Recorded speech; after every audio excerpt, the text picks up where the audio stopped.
No one knew her name. She lived on the third floor, second door on the right.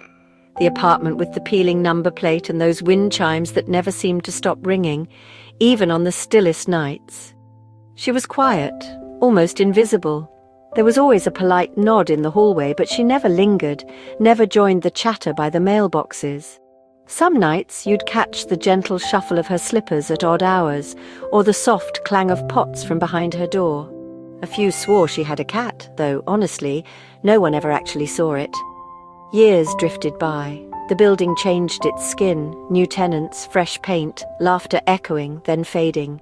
But she remained, a constant presence, part of the building's heartbeat, even if she was only the quiet in between the noise. And then one day, she was gone. The chimes fell silent. No more footsteps in the hallway. Her door, once lined with groceries and notes, now stood bare. 4 days passed, and then the building manager unlocked her apartment. She was there, sitting on the floor beside an open book, a cup of tea, cold and untouched, and the cat curled in her lap, eyes closed, as if waiting for her to wake up. They said she passed peacefully. No funeral, no family, just a quiet removal. Days went by. The apartment stayed empty.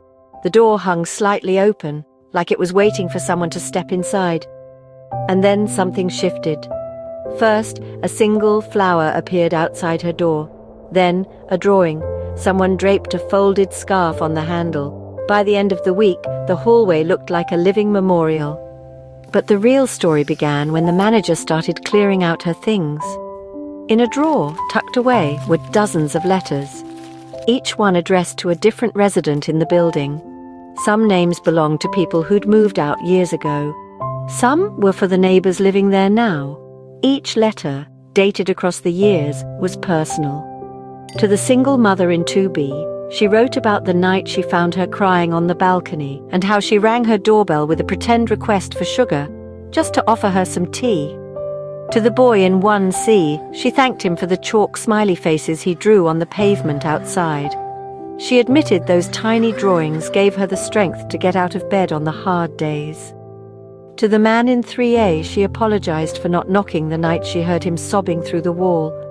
She had noticed them, cared for them, quietly, gently in her own way. One man, after reading his letter, finally shared a secret. He'd once planned to leave the building and not come back. On the stairs, she stopped him, placed a hand on his shoulder, and simply asked, "Would you help me carry something heavy upstairs?" He never spoke about it. Until now. Those letters moved through the building like a breath of fresh air. Neighbors who'd never spoken before now sat together in the courtyard. The chimes were rehung, singing softly again. Her cat found a new home with the little girl who lived below. No one ever called her by name. They didn't have to. She was their silence, their watcher, their quiet kindness. Now, every year on the day she passed, the neighbors leave handwritten letters at her door. Not for her, but for each other.